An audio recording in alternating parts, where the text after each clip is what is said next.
corrected, but okay, we'll do the other thing. Okay, this is it. We just went live. Hey everyone. We're trying to figure this out, everyone. Anybody that's listening right now. What's going on? Or Pickleball world. Or whatever. Yeah. Where's all our super fans at? I know. Well, they gotta be logging in any minute now. Right. Well, it's 9:00. It's a Monday night, 9:00 Pacific, Monday night. And we told nobody about this. So this is like one of those things that we'll see what happens here. But well, if they were psychic, they would know we were going live right now. If they were. Yes. Oh, we got to talk about that. So I have a feeling we might have one fan listening to our show tonight. One fan? Okay. Yeah. Nice. Is that our so we've got an only fan? We have. Uh-oh. Yeah. But we have a fantastic show. So that one fan is in for a treat for sure. Yeah. So this guest, yes, that you have today, should we just reveal it? I mean, okay, we've got 2 people watching now.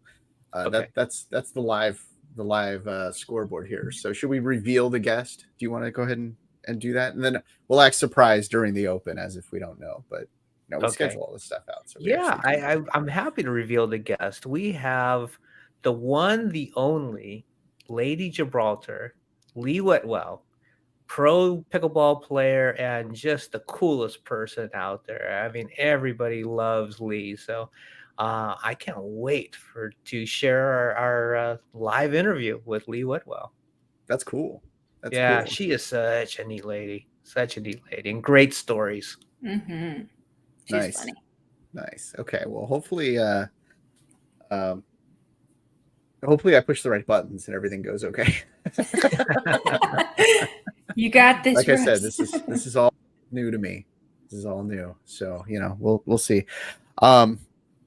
Okay. So with this whole live thing, right? Like I'm streaming out to Learning More folks. Oh. And, like the people that have followed Learning More on Twitter. If you're listening, like this show's not that far off from Learning More, but it's just we're learning just about pickleball. However, I get a whole segment of Learning More on this show, so that's pretty cool. And so that's exciting. So there's hopefully some people listening from the Learning More show over here, and you're talking about psychics. I'll tell you a little story about that later. All right, I can't wait to hear that. There you go. Yeah. There you go. And then streaming on the Third Shot YouTube channel. Has anybody mentioned anything about the whole YouTube thing to you two yet, or is this it's pretty new for us? What have you heard? I've received a number of comments actually, and I've gone on and replied to the comments on YouTube, and it's actually really cool. I love it. Yeah. So people get to see what we're talking about, and they kind of get to see us, and it's just a different type of comment than when we were just audio only. Nice. Well, you know what I was thinking too with this whole thing is you've got the opportunity to kind of do some unboxing. Like we could actually go live for some if you get a package in from one of these vendors that has sent you something, go live, right? I have one for our next show. I have not unwrapped yet. It's waiting for me right now. Oh, we could do a whole unwrapping thing. That would be fun. Yes. I like it. I when I get something, I just open it right away. So there's no waiting for me. Yeah, I kind of figure what it's like at the Christmas for you when you were a kid. You're just going under that tree, paper flying everywhere. Yeah. I don't even know if it's mine. I'm just opening it. It's just happening. All right, so this is sort of like behind the scenes of the whole podcast thing, and it sort of is reminding me of me walking around while you two were playing at the tournament in Las Vegas, and I was just having to talk for a really long time. That was a lot of fun, but that was a lot of talking. I'm sure people got sick of me. I don't want them to get sick of me here. So basically what we're going to be doing here is we'll do an open, which if you have never listened to the show before, there's always a shot that's taken. And each one of us are drinking something here.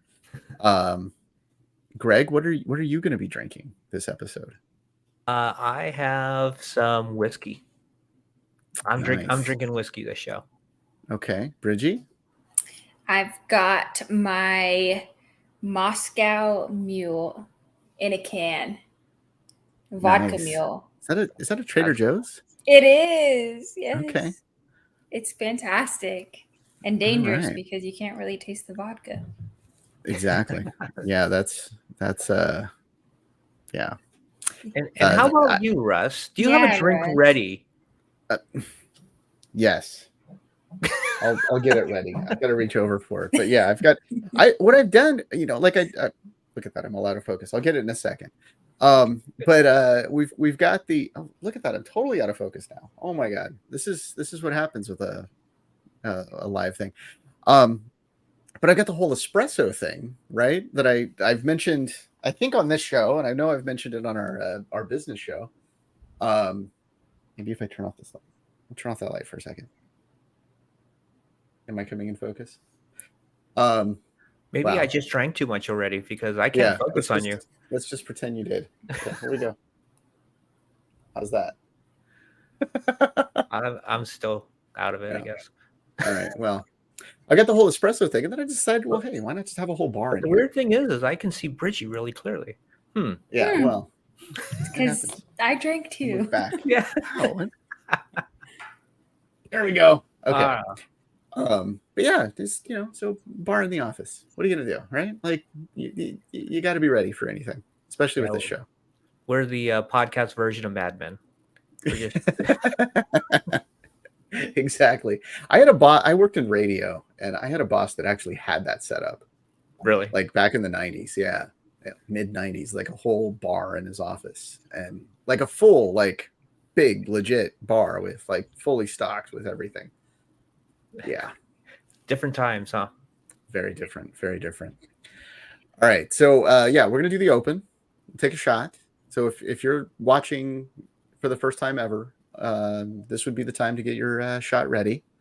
We'll have that, and then should we come back here, or should we just go? We'll have to make sure the guest is ready. We'll go straight into it. Let's go straight to the guest. But when people are watching right now, please throw some comments in there. We'll be waiting, responding as we're doing the interview. We'll be checking them. So if you got any questions, whatever, comments, go for it. And hopefully I'm pressing all the right buttons here. So you guys ready? You know what you're going to talk about? Let's do it. Oh, we got the thing. Oh, yeah, I know what we're going to have. Okay. Here we go. Let's do it. Let's go.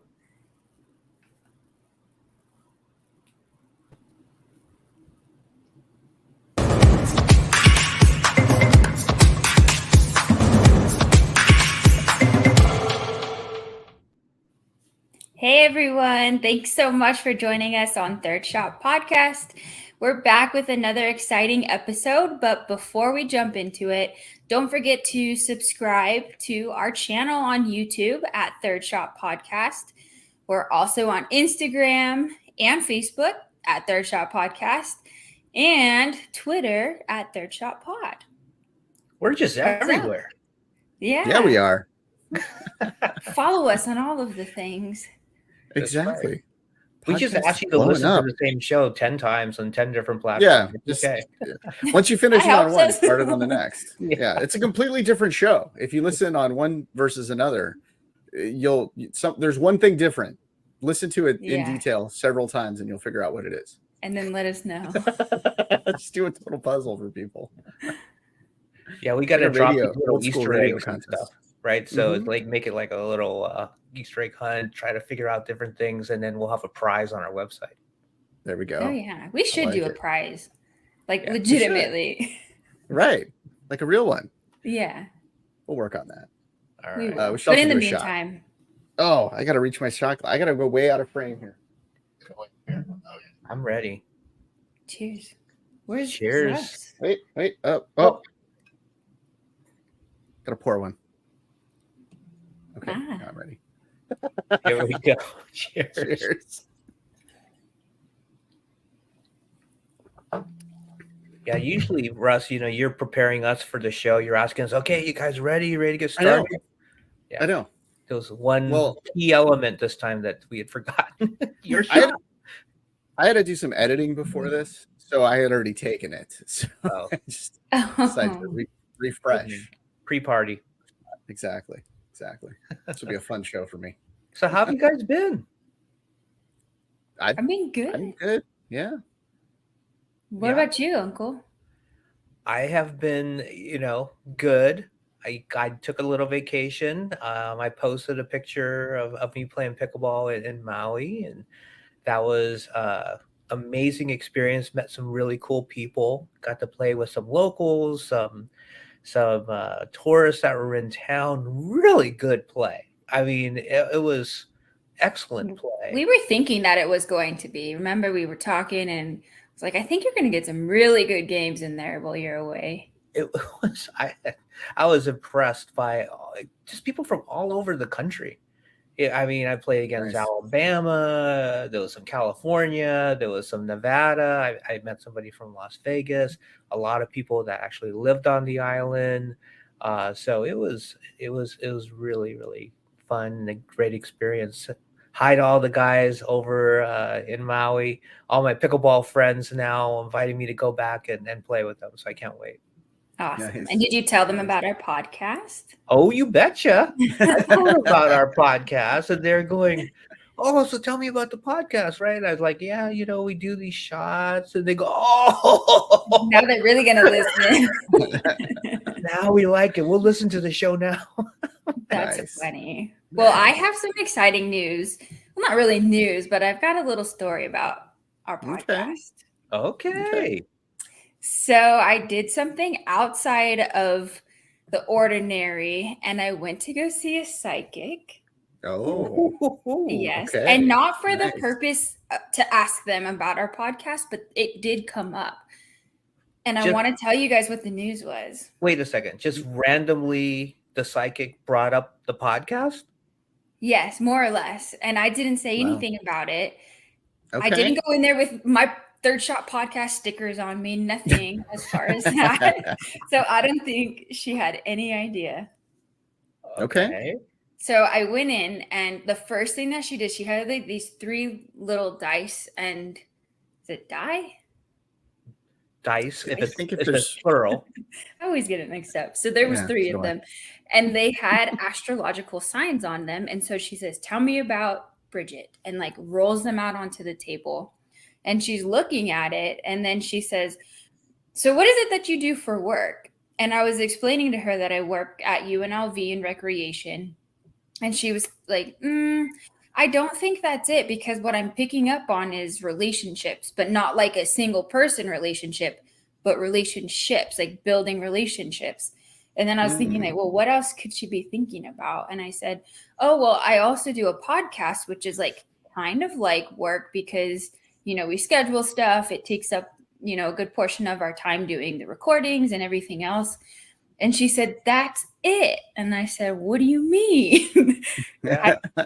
And she said, well, on your podcast, are you interviewing people and talking with them and like building a community? And I was like, Yeah. Okay. have you listened to the podcast? Because that's exactly what we always That's what say I is, was talking about.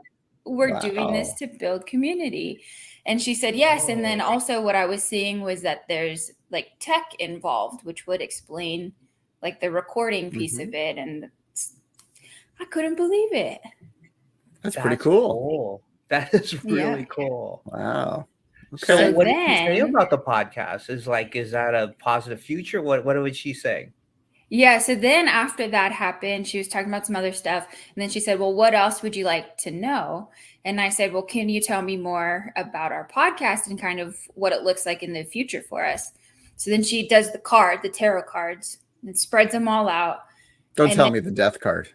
No, not on this one, but Okay. I did see it come up in something else that I asked about. It was the devil. Anyway, not for a podcast. Okay. They were spread out, and she was like, this is looking so positive. And she got very energetic, and she said, you guys are going to be huge. Keep doing what you're doing with the podcast. What you're doing is great. And I see big things. Wow. That's cool. Yes. Okay. That is very cool. I like your All right. psychic. Me Yeah. too. I tipped her really well. Nice. Well, can she do a review for us? Maybe, I don't know. Yeah, right. Send her the link. It's going to be a 5-star show. It's Right. going to Yeah. happen. Not yet, but She it's knows. But she's That's probably awesome. going to do that review in the future. She sees it ahead, She right? does. Yeah. Yes. Yeah. It was Yeah, you know, fun. It was definitely a fun experience and exciting to hear that. We'll see what happens. yeah. Well, I interviewed one of like a psychic on my over on the Learning More show. I interviewed a psychic that has like done all kinds of stuff like nationwide. She's big in New York. She's like done all these radio shows, TV shows, and all that stuff. Somehow I got her on my show. And I went in being a skeptic about this completely. Right. And then I came out being like, okay, there's something to this. Like there's something very interesting to this. And so hey, that's it's really cool that that she got to the podcast. The Did she community tell thing you is like something? really cool. Did she tell you I like something that. about your life or the show that she couldn't know? Is that what made you a believer? She saw pickles in my future. Oh. No. She didn't. No. But it was just the way that she was describing it, the way that she was talking about it, and well, now I've got to just plug the show. But you really like just listening to her. It made you feel like it was like, okay, this is pretty interesting. Yeah. Pretty I believe. interesting. I'm a these things believer. work. Yeah. I mean, it's I told her about a time, like I don't know, like back in like high school or something like that at the fair, there was some psychic, and she's like, okay, whatever you're gonna tell me going forward is just complete BS. Like this person didn't know what she was talking. Like go, like you want to like vet the person, and she kind of talked about how to vet a psychic and all this stuff. It was really interesting. So okay. Yeah, very cool. So that's great. I'm excited about that. And it's like going to this whole YouTube thing and pushing the whole YouTube angle to all of this. Maybe we'll start to see a little action over there very soon. That would be cool. I love it. Only the psychics will know. Exactly. Maybe. Hopefully soon. Yeah. Hey, speaking of the whole now I'm just taking over the podcast and talking about learning more, but I do finally maybe a psychic could tell me when I'm going to get new episodes out, because I've been so busy getting everything over. Well, we got this show, we've got the DIY for Business show that we've now got over on YouTube, and all of our past episodes are up over there. It's like all this work getting all these podcasts together. But then there's also me trying to play pickleball. And I feel like, okay, I can get the ball. I can go back and forth a little bit now. I can, like, this is good. I need like an advanced technique. I need something that when I show up, people are going to be like, okay, this guy knows what he's doing. What do I need to do? Is there some sort of movement, some sort of something that I can do where people can have confidence in me? Because I don't have confidence. Maybe this will give myself confidence in the game. But is there something like, what do you guys do? I know, Greg, you did that around the whatever pole or something shot. Around the pole. Or whatever. What was that called? Dancing on the pole? I don't know. Hey. There was some sort of something. That's another show. Yeah, I kept all my clothes on the court there. What do I need to do? Bridgie, what would you recommend? I'm still digesting around the pole. Sorry, I don't know if there's like one movement that you can do that really makes people think, wow, this guy's got it. I think it's just confidence out there. And really, if you go out there with a positive attitude of like wanting to learn, but also out there to have fun, I think that's really the most important piece of it. That's what's going to make people want to play more with you. And even if you're not doing well, but you're trying and you're listening to advice or asking questions, then I think that's what people are more receptive to, of having someone who new on the court who wants to learn and is also there to have fun. Yeah. And I would say if you could pride yourself on keeping the correct score, everybody will love you. Oh, really? Yes. That's Yeah, that's I the mean, pro come move on, right there. everybody forgets the score. What's the score? I mean, I don't know how many times I say that in every match. So if Yeah, you Right. could me just keep too. track of the score, you're going to be impressive. They'll go, oh, he knows what he's doing. Mhm. Okay. I like that. That's something I can do. I feel like I can handle that one. I don't know if I can do the pole dance that you were doing, Greg. We're I working don't up know. to it. Yeah, if you're going to go there, you got to stretch. That's all I got to say. Okay. All Do right. your stretching. All right. Well, that's over on that podcast. I'm always learning something new. Maybe I think I just got an idea for another show. I'll have you on as a guest, Greg. But why don't you tell us what's going on this podcast? Well, we got a really exciting show. And I think, the psychic says we're going big. Well, I think today's guest is actually probably the most famous guest we've ever had on Third Shot. So we have Lady Gibraltar herself. Lee Whitwell is joining us on Third Shot Podcast. So I encourage everybody. This is going to be so much fun talking to Lee. If you've never heard her before, she is so entertaining. So come back and join Lee Whitwell on Third Shot Podcast.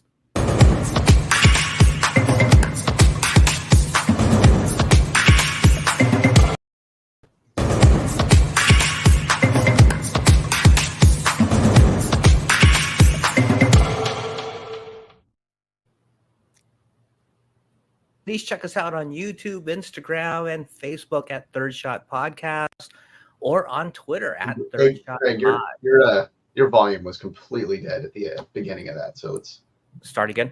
yeah, just you can go ahead and start right at the beginning of just you talking. We won't run the intro again.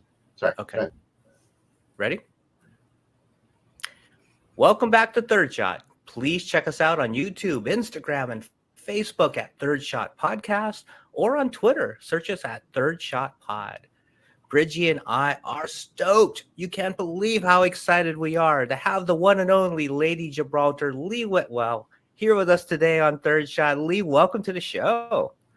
Thanks for having me. And I did what I was supposed to, and I'm on my third shot.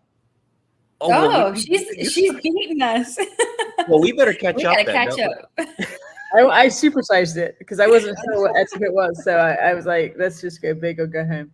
Yeah, I like your Exactly. style. Cheers. Cheers. Uncle Lee. Greg, what are you drinking? That looked like apple juice. Oh, come on. Calling him Apple out. juice. What is the bottle? I feel like that was apple juice. So, okay, long story to that is you would think that would be a simple question. But so unfortunately, Bridgie's grandfather, my father-in-law, passed earlier this year. And while we were cleaning up his room, we found a bottle of 45-year-old VO that has never been opened up. So some whiskey. And while Bridgie was up here and we decided to kind of celebrate his life, we cracked open the bottle of VO. And I have been celebrating his life as frequently as possible, trying to finish that big bottle of I VO. love that. That's how you came up with the podcast idea. You're like, how can we keep this going? Yeah. Yeah, how do we keep this? Well, the funny thing is when Russ and Bridgie and I were thinking about the concept of this show, we said, hey, let's call it Third Shot. We could take shots with people, our guests and stuff like that.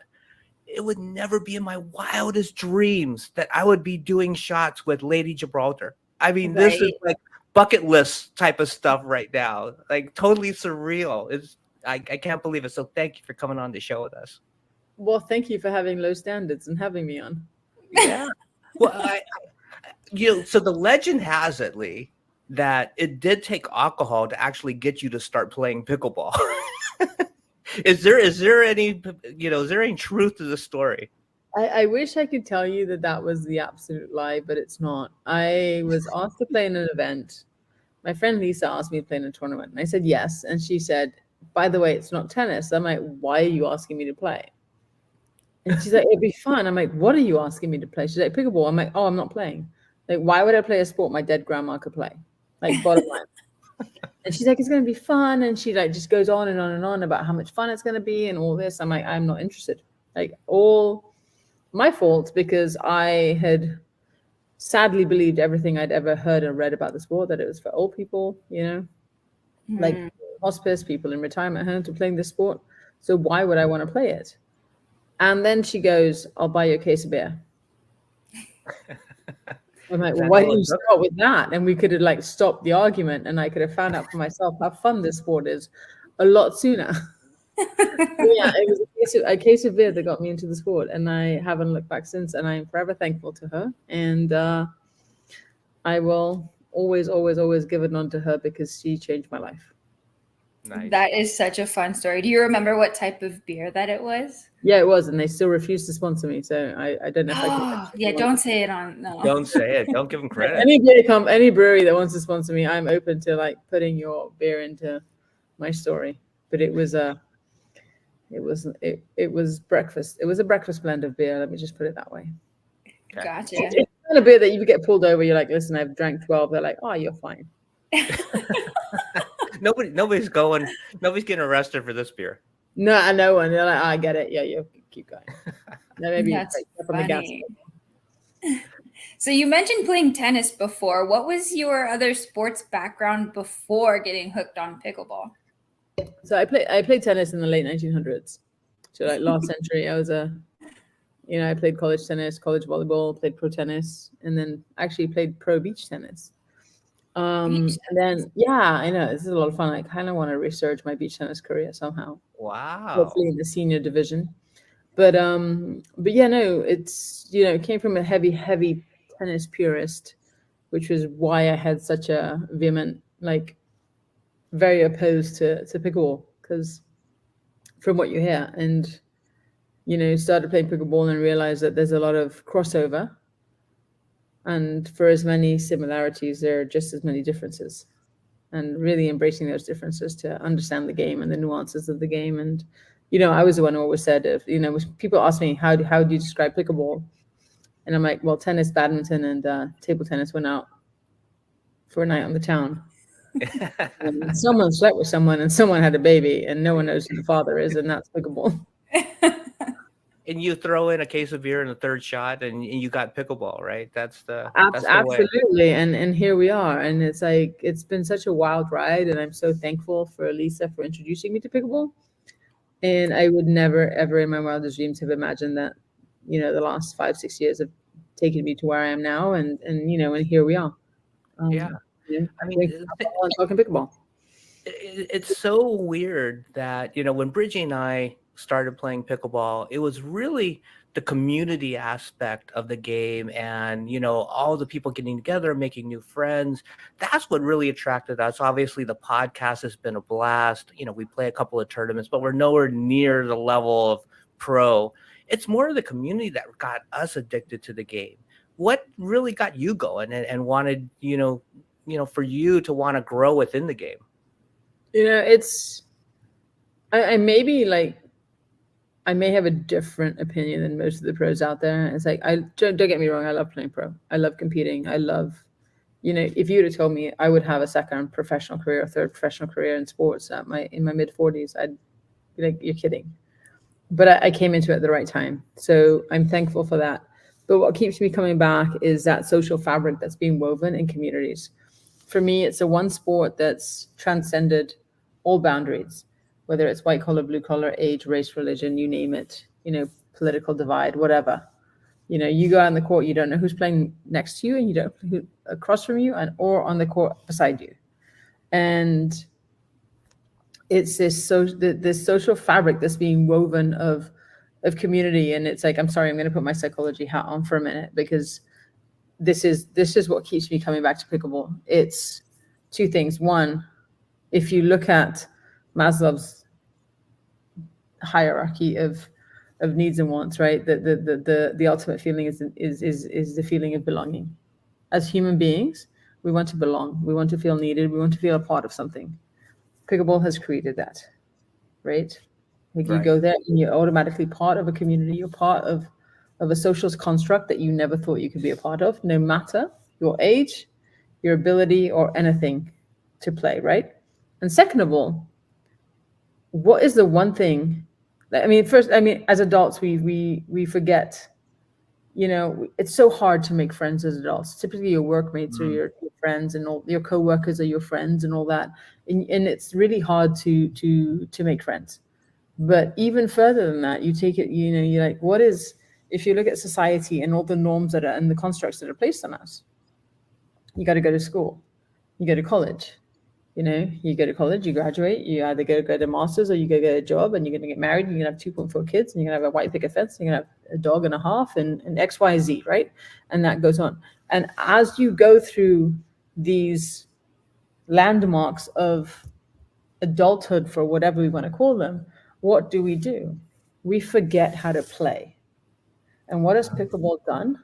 It's brought back the sense of playing, which is why you see 85-year-old Betty laughing like a 12-year-old kid.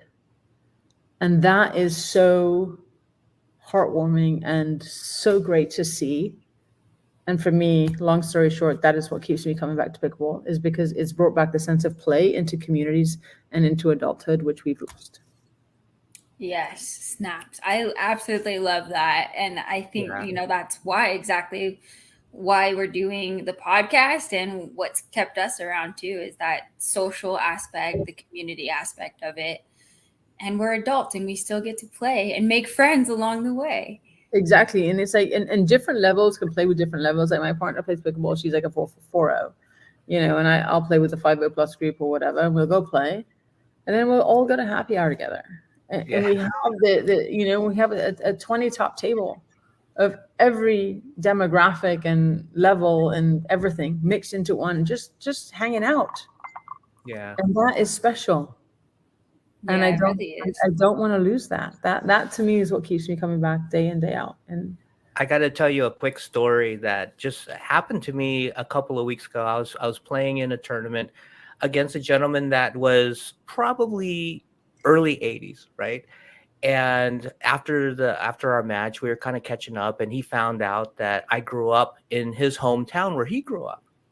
And I was asking him, what town what area of Oakland that he lived in and stuff. And I said, hey, do you remember the name of this Chinese restaurant that my grandparents used to own? And he goes, was it on MacArthur Boulevard in Oakland? And I go, yes. And he goes, I used to work for your grandparents back in the late 60s. He used to work for my Oh my grandparents, gosh. and now full circle, I'm playing pickleball with him. Like, how many times has this happened? This is not going to happen in other sports. I'm not playing hoops against Yeah, right. them, right? I thought it was the coolest story. it's the coolest story, and such a small world, right? And how we're all sort of connected. And everyone's like, well, we get this in other sports. I'm like, no, you don't. Yeah. Mhm.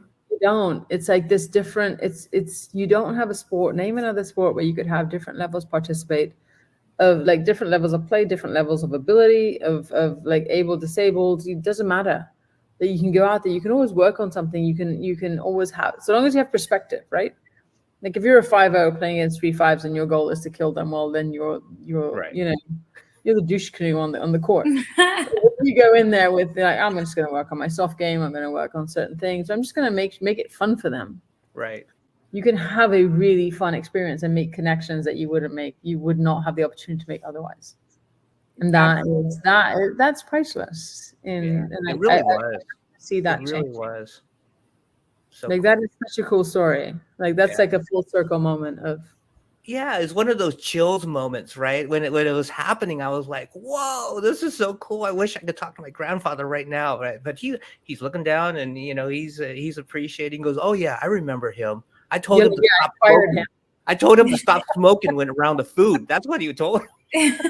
Yeah, he lasted a week. No.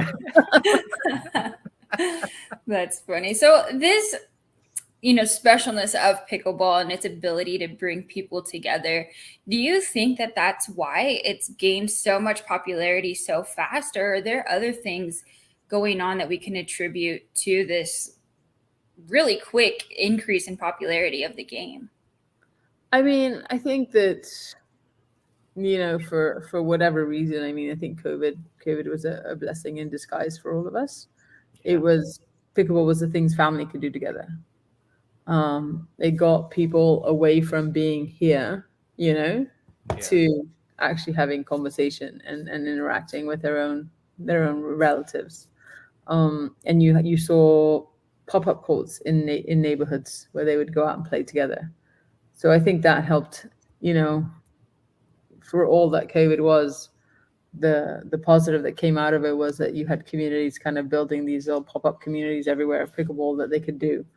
I've never seen so many striped driveways in my life with temporary nets during COVID. So I think that helped. I think that helped sort of accelerate the game. It was definitely gaining momentum before COVID, and I think COVID accelerated that. And then post-COVID, we're in this wave of just complete madness and mayhem. And you went from people going, pickleball, what is that? To now you talk to people like, pickleball, oh, I've heard of that. Right. Or I play that. Mhm. So you've seen that transition, right? And and look, it's like I'm very, very realistic about the pickleball landscape, and conservatively, if we want to say 10 million people play pickleball in the US, about 250,000 people of those 10 million play tournaments regularly, and maybe 250 to 300 of those are pro and senior pro combined. So there's a big landscape of recreational pickleball that's being played that don't play tournaments, that don't know about pros. And that to me is where the community and the social fabric is being woven. And that to me is the meat and potatoes. Everything else is a dressing. That's garnish, that's the icing on the cake. But the meat and potatoes is the 9.9 million. We're playing rec, who are out there building communities, making friends, building friendships. That's the priceless part of the game that I wanna exist in. Yeah, I mean, you've been in the game for a while now, and what do you see kind of the big changes within that amateur pickleball lifestyle over the years that you've been playing? Because it's evolved, and from 2017 to now, the amateur pickleball game has exploded, and the numbers are there, the technology is different. There's so many changes in the game. How do you from your eyes, how has it evolved, and is it going in the right direction? Yeah, I think it is going in the right direction. I've had a fortunate front seat at the growth of the game, and especially internationally. And I see it growing. I was just in the English Open a couple of weeks ago, and they had over 1,000 participants. Wow. And that's a medium-sized tournament in the US, right? But understand that last year it was 480 participants in England. So they more than doubled in 1 year. Wow. Yeah. And 48 countries were being represented at the English Open. So to see the growth and to see, I'm from Gibraltar, and I've done a bunch of clinics back home, and my cousin started a pickleball club, and I have friends that are starting pickleball and on all of this, and there's so many different pickleball communities popping up left and right. And it's so heartwarming to see, because it's just it's the one sport. I truly, truly believe this, and I might get some flack for this, but I truly, truly believe it's the one sport that will bring everybody together, and you will interact with people that you would never have the opportunity to interact with any other time. And you never know who's on the court next to you, right? So it's this community building thing, and to be able to have a front seat at the growth of it, and be able to help influence the growth of the sport, both nationally and internationally, for me is an honor and a privilege. And I think it's definitely going in the right way. And I've always been a little controversial saying that, the pro game could leave tomorrow, and pickleball will still be the fastest growing sport in the US, and subsequently be the fastest growing sport worldwide, because of the volume of people that are playing versus the percentage of people that are playing actually pro, right? Yeah. And I think that, yes, we might have an influence on the game, and we might have an impact on the game, but the fact that the community building and the community gathering and the social aspect of things is far wider reaching than we could possibly even wrap our hands around. Yeah, it's so amazing where the game is going. And you mentioned the pro game. I want to get your opinions on the pro game, but we need to take a quick break. So when we come back, we get to take another shot, which is really the reason why we take the break, so we can come back and take another shot. But we do want to get your opinions on what's going on in the pro game, because that has grown as well recently. So when we come back, we'll have more with the one and only Lady Gibraltar, Lee Whitwell, right after this break.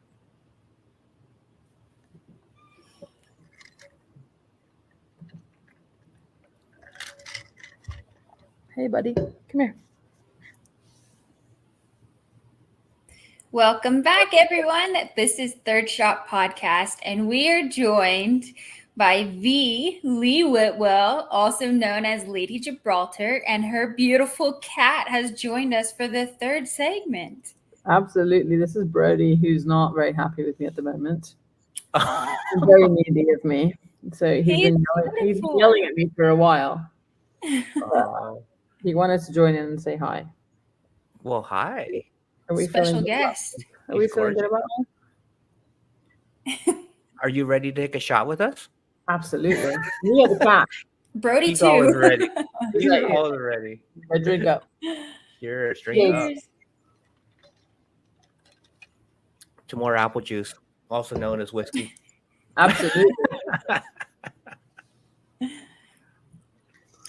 So right before break, Uncle was getting into the pro scene, and we are hoping to get an inside scoop from you. But before we get the details, I was curious, when did you decide in your pickleball journey that, hey, this is something I'm going to do professionally? Or did it kind of just land in your lap? You know, it sort of happened organically. I think 6 years ago, pro pickleball wasn't really a thing. It was starting to evolve. It was open, and you'd play pickleball, and you play 5-0 or you play open, and it's like, oh, there's money, great, and you won your entry fee back, or a little bit more than your entry fee, which all that meant was you were buying the next round of drinks for everybody that was in your bracket. So I think you came out at a loss no matter what. Like, oh, I won $300, but I spent $800 at the bar. I'm like, why am I taking these people out for drinks? They drink way too much. No, but I think it sort of evolved. You know, it was interesting because I've always said that I came into the sport at like 44 years old, right? 43, 44. And that I should never be able to play a professional sport at 43, 44. I mean, let's be honest. And okay, you need to go. And you know, with that in mind, you look at it, and it's been fantastic to have this front seat at not only the growth of how the rec game has grown, but also the pro game has grown and changed and evolved. Yeah. And you look at it, and it's like, for the first time, I think towards the end of last year to now this year, you've got players coming into the sport as a legitimate professional career, and this is what they're doing. You know, it's like, you know, you have people going, I want to be a pro baseball player, I want to be a pro football player, I want to be a pro tennis player, basketball, you name it, your mainstream sports, and now you've got pickleball coming in as an option. And it's fun to see. It's not fun to play against. It is. You know, are you seeing the competition becoming a lot stronger? I mean, they're faster, they're quicker, the game's evolving, it's stronger, they're hitting harder, they've got faster reflexes, you name it, right? Yeah. You know, it's no fun playing people who are 30 years younger than you in any sport, let alone when the ball's flying out your face from a 14-foot distance. But it's been an interesting evolution of the sport, and it's been fun to witness, because you see people grow, and you see how there's more money come into the sport, and that it is offering an opportunity for people now to have a legitimate professional career, and I think that's the way the sport is going. And if that happens, then the growth of the sport will keep growing. It's ensuring the growth of the sport, which I think is phenomenal. Yeah, it is amazing. And, you know, my next question is kind of twofold. Is like, first of all, like, how are you keeping up? Because you are still extremely competitive on the pro tour. You're medaling, you're doing fantastic out there. And what advice would you provide to people that are getting into and want to go pro now? It's a different landscape than when you went pro. So how has that changed, and what advice would you provide? To answer the first question, I don't know I can answer it legally. How do I keep up? No, I'm kidding. It's rough, you know. It's a lot of work. It's a lot of behind the scenes stuff that, you know, you want to make sure you're doing your basics, and you're doing your basics very, very well, and you're able to to execute the shots you want to execute. And then obviously you have great partner choices, and you pick partners who are young and who understand that you're covering 20% of the court and their responsibility is 80% of the court. And if they don't understand that, it's not going to go well. So maybe you're gonna tell them really quickly, hey, you gotta absolutely. cover. Listen, you are 30 years younger than me and you run. Like, I block, you run. That is, that is the game plan. But, hey, I gotta say, your drop is amazing. Well, thank you. You know, you have the greatest touch on your drops. I mean, I wish I had 20% of your drop ability. It's amazing. I will come and teach you how to third shot drop all day long. I can do that. Okay. I can do that in my sleep. The running part, I've got people that can teach you how to run. I'm like running is I'm like, can I get Uber? Like, it's just too far. Like, why are you making me move? That's why I play with Bridgie. She does my running for me. There you go. No, Uncle's quick. Figure out what the relationship was, and I'm like, I mean, Bridgie's a runner. Like, you're the closer, she's the runner. Like, if you were like in a mafia, you're like the closer, the runner. Got it. There you go. There's your nicknames. Done.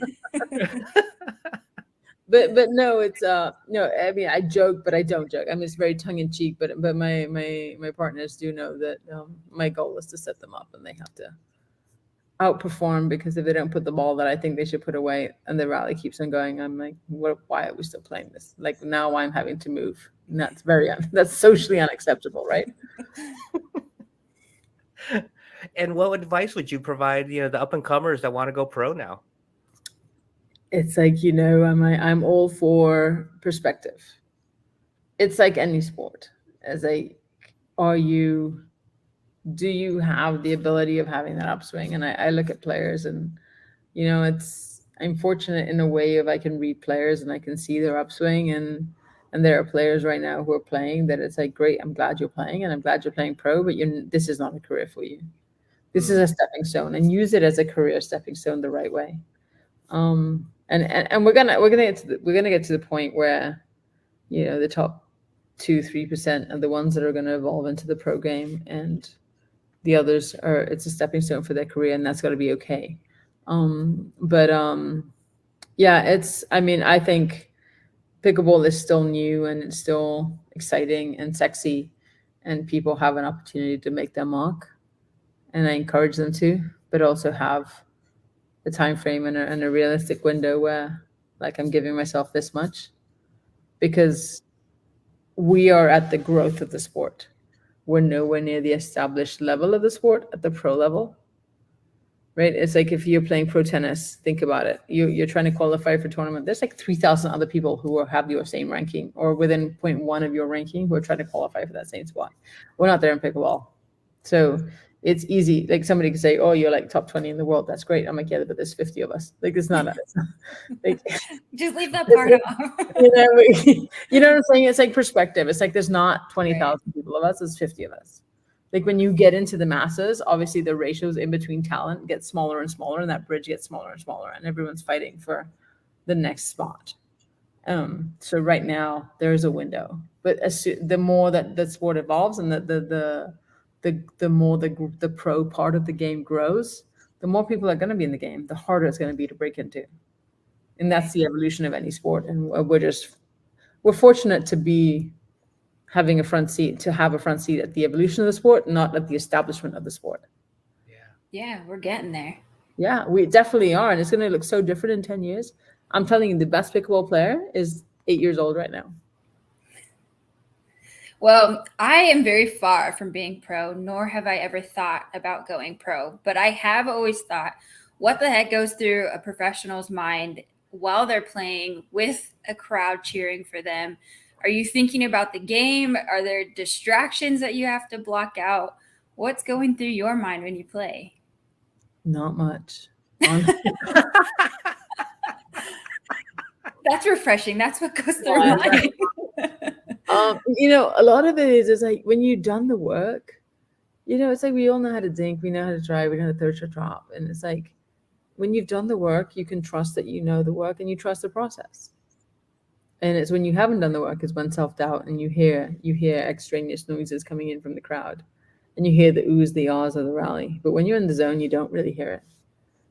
So a lot of it is just trusting the process. And I tell a lot of students, it's like when they're like, oh, what do you think? I'm like, just work on your shot. Like so many people, everyone's competitive to a point. Everyone has different levels of competitiveness, right? Some people want to hit and giggle. Some people want to play to the death. But within that, where everyone is lacking is we don't drill. Mhm. You can take a lesson and I can teach you A, B, and C, but if you don't drill that, you're never going to be able to implement it, no matter how good you are. So we forget the drilling aspect of it. And it's like, I'm a big believer of drilling 80% of the time, playing 20% of the time. And obviously, depending on what you want to do with pickleball, like if you just want to play rec, you can obviously taper the drill session down a bit and up the playing side of it. But a lot of it is like just putting in the work. When you put in the work, you've done the job. Life becomes a lot easier. I mean, think about when you were in high school and you had to go sit an exam. If you'd studied and done the homework and you knew everything, you went into the exam way more confident than you're like, I'll just wing it when I get there. If I go into a match thinking I'll just wing it, I'm pretty sure I'm not going to get the results that I want. But if I've done the work, then I can control my part of the game.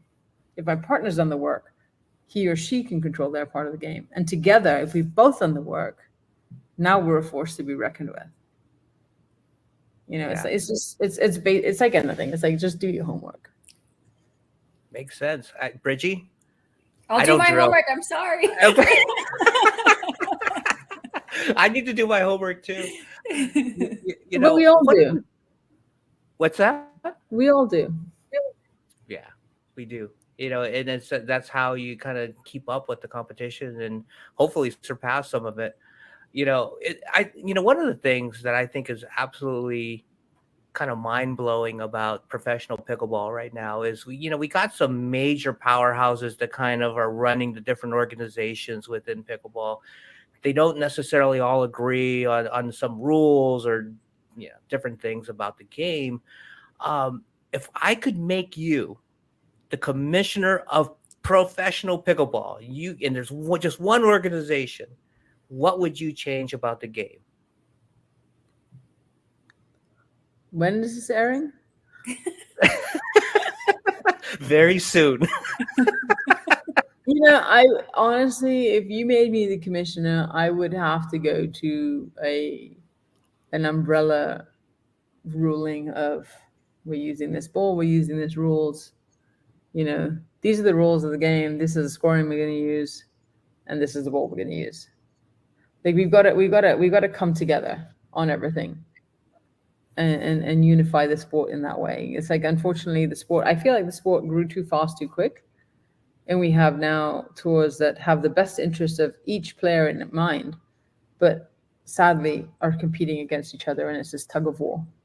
Mm-hmm. And the players are feeling it, and that's okay because it's in the scope of things. We're 2-year-old, we're toddlers, we're going through teething pains, we're going through growing pains of the sport, and that has to happen for us to establish.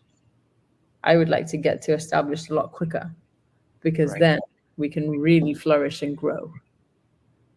So yeah, those are the 3 things I would probably take care of immediately if you made me commissioner. And if you have the power to, I mean, is there a sword? Is there a ceremony? Do I have to change into a frock? Like what has to happen? You get to make the call. I mean, you're commissioner, so I'm claiming it right now. You are the commissioner of professional pickleball and rec games. Come on, let's just throw it all in there. Yeah, standardize it all. Absolutely. No, but I mean, you do need a standardization we're sitting in such a privileged position. We're in the driver's seat of the sport right now. The US is in the driver's seat of the sport. We get to affect the growth of sport internationally. That's who everyone is looking to. So we have to do a better job. We have to be better. We have to standardize. We have to have rules in place. We cannot be tours cannot be competing, leagues cannot be competing. We have to be standardized so that we can be a great example of how the sport should grow and be a part of that, because the rest of the world will follow. That's true. And that is a good perspective. We are in a very privileged position to be able to be a part of that. especially where we're at in the game right now. But speaking of standardizations, I got to get your input on paddles, because there's been some technology and advancements and all these different kind of crazy paddles coming out. What are your thoughts on all of these different types of paddles out there? I Pickleball 49. You want to give me a paddle that's a weapon, I'll use it. No, I'm kidding. I'm kidding. I'm really not. No, I mean, it's the same thing. Like when tennis, like Luxalon came into the tennis game, which is a string that changed the game. And the only thing, if you can't change the technology, you know, what can you manipulate? You can manipulate the ball. And they manipulated the ball in tennis. In Pickleball, we've got all this technology, and it's sort of the Wild West, and that comes with the standardization, right? We don't have this standardization in place, and we need it, because my fear is, and it's like, and I'm not talking about the program, right? To me, it's like when they talked about the spin serve and all that, to me, the spin serve is like, if you want to have the spin serve, that's great. So long as I can see what you're doing with the ball, then it's up to my ability to be able to return that ball. But if you've got your back turned to me and I can't see what you're doing, then that's an unfair advantage, right? But if you go with the standardization of the paddles in the game, it's like, you don't want, like, say, Bridget, you're on the court with somebody who's 18, right? And they come in with this really hot paddle, and the ball is coming off at 200 miles an hour. And the game is now unsafe for you at a rec level. Mm-hmm. You don't want to, like, to me, the fear is that we're going to destroy the game and make it unsafe at the rec level because of the technology of the paddles. At the pro game, whatever, we can handle it. You know, it's up to us to deal with it and all that. But there's got to be some standardization, because you don't want to ruin the growth of the sport or slow down the growth of the sport, because now 85-year-old Betty is afraid for her life because 25-year-old Rich is coming on the court. And even though they're both 3.5s, he's hitting the ball faster, harder, and the ball's coming off his paddle a lot stronger. And that's where that's where I see the issue is going to go down. And I mean, I did hit with a few paddles at the US Open this past year. And the way the ball came off that paddle was pretty hot. And they're like, well, the paddle's not USAP approved, sorry. And it's like, well, I'm not playing a tournament, so I can play with it. And that is what we don't want to get into. That's where the issue is. If it's not USAP approved, it shouldn't be in the market. Yeah. Because if you're playing with a paddle, if you're playing against me with a paddle that's not USAP approved, then what's stopping me from going, I'm going to serve overhead and volley? Well, it's not USAP approved, but this isn't a tournament. Who cares? So it's going to become the Wild West again in a bad, unhealthy way. Yeah. And it's going to prohibit the growth of the sport, which I think is a very dangerous spot to be in, because we're creating joy in the world. We're creating communities. We're connecting people. And anything that stops that, unfortunately, is not good in my books. I agree. You know, it's an interesting perspective, because in the golf game right now, you know, the professionals are hitting the ball so far with the new technology that there's talk about, you know, kind of controlling what their technology is, but keeping it open for the amateur player, because, you know, we should enjoy the game and hit as far as we can, you know, for the amateurs, because that's how they're going to enjoy it. But in pickleball, there's danger involved, you know, right, because you have a person on the other side. Yeah. Like, it's not golf. Like, you're not going to hit, you're not trying to hit the ball into a hole. There's somebody on the other side. Yeah, that you could hit them right in the face with, you know, something's coming in too hot. Yeah. And think about it. It's like, I mean, what is an arm length? Like maybe 2.5 feet. So if you're standing at the kitchen line at 14 feet from your opponent at 2.5 feet, now you're 11.5 feet, 11.5 to 12 feet from somebody. That is not a long distance. You can hurt someone. No. Yeah.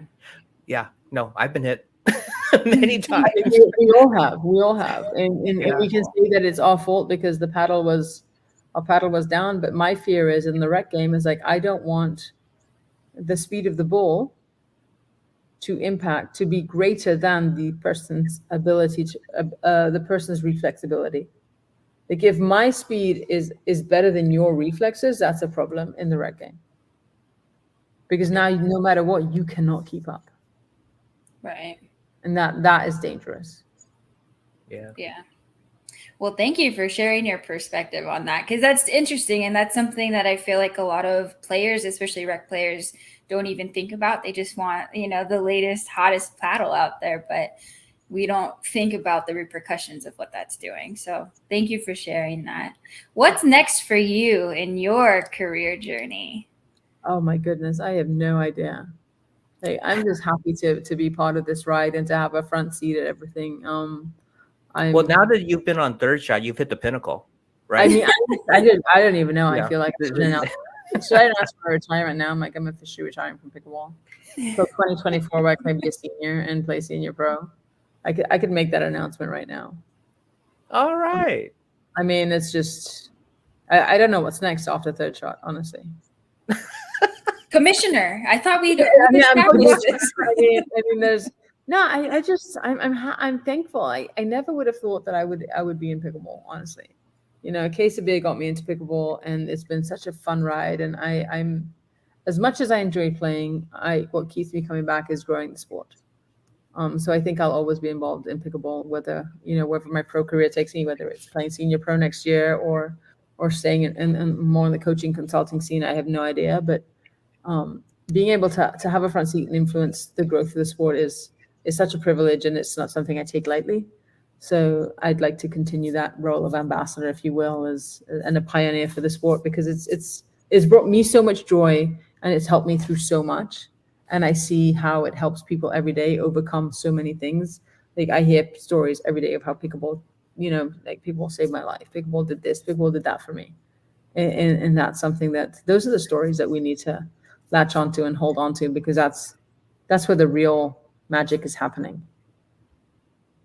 Well, we need you in the sport, Lee. So whatever capacity that is, we appreciate whatever that is, because you really are just a joy to talk to, a great insight into the game. And to the answer to the question of what comes after the third shot is when we turn off the mics, the fourth shot, we're all going to have together. So Absolutely. So thank you so much for coming on the show with us tonight. We really appreciate it. It was so much fun. Oh, I had a blast. I would not spend what day is it? Tuesday, Monday evening. I don't even know what day is this. I think it's a Monday evening. I wouldn't rather spend a Monday evening with anybody else. Thank you. And thanks for coming on. You. A pleasure. And to all of us listening, thank you for joining us on Third Shot, where Bridgie and I will continue to share our pickleball journey. A truly special thanks to Lee for joining us today. It was such a joy. Please check out Lee on Instagram. She's at Lady Gibraltar. You can find her everywhere online. Look up Lady Gibraltar. You're going to see so much great information, and hopefully you'll get a chance to really follow her next steps and her next journey in her career. Support this show by subscribing, and we promise to have more amazing guests just like Lee in the future episodes. So let's continue to share our enjoyment for the game and grow our pickleball community. See you next time on Third Shot Podcast.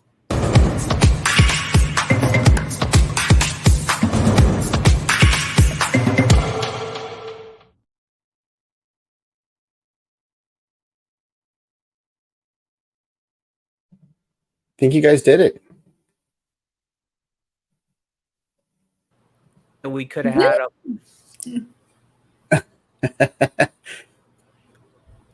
Okay. All right. Fourth shot, Greg? well, that's what I was saying. I wish Lee would have hung on a little longer for that fourth shot. We were talking about it, and we lost her. Darn it.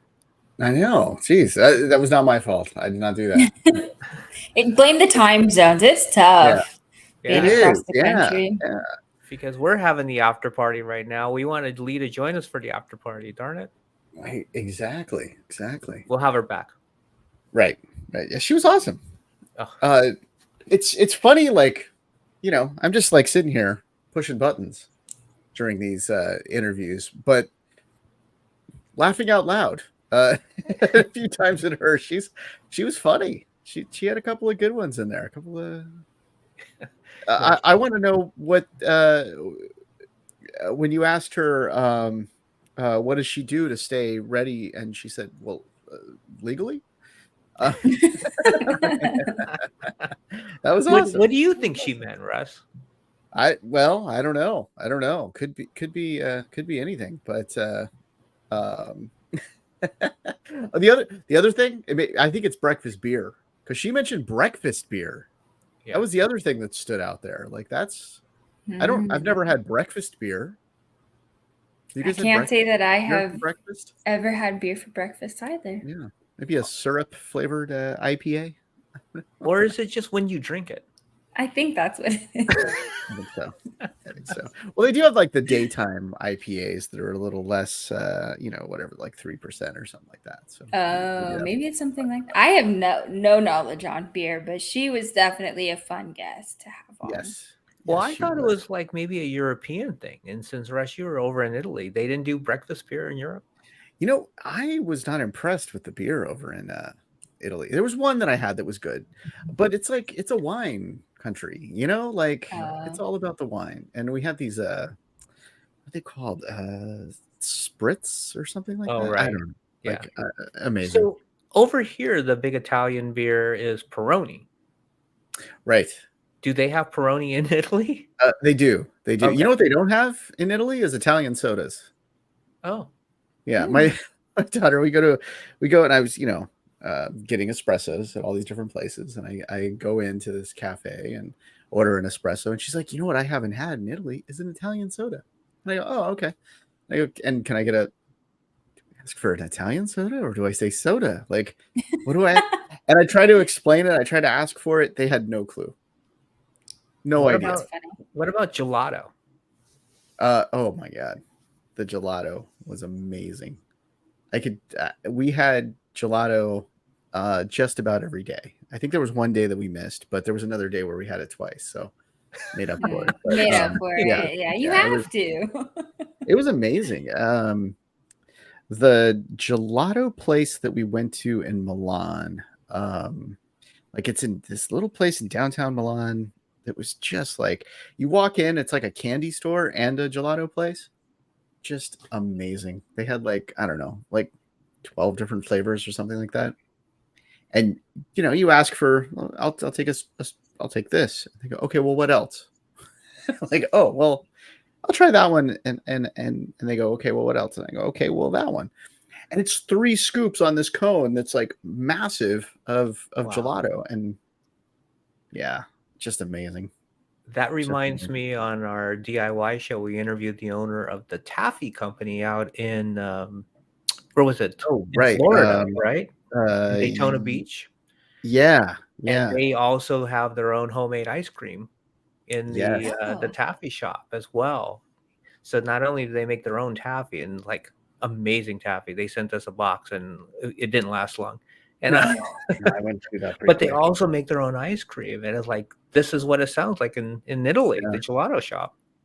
Yeah, well, and that's the ones you want to look for. It's kind of like the little ones that are that don't have a lot of flavors. Like if they have 100 flavors, they didn't make those there. Like if they have like 10 or something like that or 5, they made those there, and they're going to be amazing. That was Zeno's Boardwalk Shop. There you go. There you go. Yeah, and like a family run thing that was just that stuff was awesome. I got to order some. Maybe that's why he came on the show. Just that's how he does it. He's on the show, sends you a free box, and then all of a sudden you're addicted because that was good stuff. It was amazing. I'm not a big taffy eater, but I was hooked. I was hooked. He sent us the assortment box, and I was like going through each flavor. What was the best flavor? Oh gosh, it was. Again, I'm not a big taffy eater, and I'm not a big apple eater because I'm allergic to apple. But the apple taffy was amazing. Mm-hmm. Yeah, I liked them all. I don't think I could pick one. Yeah, they really were fantastic. I mean, it was just so good. Like, yeah, I'm gonna get on that. I'm gonna order up over at Zeno's. I think it was Zeno's.com. Okay, we'll find that. I'll get some. All right, good deal. Well, all right. So this was our first live stream. What did you guys think? Was it cool to do this? Was the pressure on? Were you sweating? What do you think? Yeah, it's pressure. Yeah. Like, oh my gosh, you can't. I mean, usually I rely on you, Russ, to like edit out stuff, and now no editing. Like it's going. Yeah, exactly. Like what? Did you drop your battery? Was that? I dropped what the we heard? battery. I don't know. My mic didn't work at the beginning of the show. Who knows? Just some We'll crazy edit that stuff out. happened. We'll Yeah. fix that part at least. Yeah. Oh man. Yeah. So we picked like this total time of like, late night, Monday night. Who's going to be able to watch this? We didn't tell anybody. So I guess the stakes were low at this point, but It's a good test run. yeah. And I think what we should do though is probably maybe like you do some Twitter or Instagram poll or something like that to figure out when somebody would actually be able to watch. Right. And we try to figure That's out a a good good time idea. to start streaming this and actually give this a real shot. Well, once we know my microphone's going to work, I'll actually tell people to listen. There you go. There you go. But we We'll get it did have working. some listeners and viewers watching. So all of you out there, thank you for joining us on our show today. Yeah, we Yeah. love the support. The comments, I think, was the funnest part to see Yeah. what people have to say throughout the whole show. Yeah, it's fun. It's fun. It's I love cool. that part. And Now they just need cameras so they can join us and we can see them. yeah. Right. Well, I think there's a way to do that. We'll figure that out. Maybe we'll start to bring some people in or something like that. We can. But it's tough to interview somebody and then respond to people all at the same time. But we'll get. Hey, to I was just sitting here pushing buttons, so I can man that. We're good. All right. Oh yeah. Well, stay tuned with us. We're gonna have more live shows, and we're gonna figure this out and do it even better next time. Although Lee was fantastic, I can't I know Lee's say awesome. enough about her. She was just an amazing guest. Yes, she was cool. And so the actual podcast will come out on wherever people are listening. If they missed or tuned in late or whatever, and they missed the whole thing, they'll be able to get it this Thursday. Is that? That's right. It's So Thursday. Thursday on Apple, Spotify, Google, wherever you get your podcasts. Also here on YouTube, the nicely cut, nicely edited, chopped up version of this live stream. Can't Awesome. wait. All right. Well, on that note, it's been fun. Let's do it again. All right. Sounds Join good. us again. Thanks, All right. everyone. Thanks, everyone. Take care. Bye, everyone. Bye. I can hit in broadcast.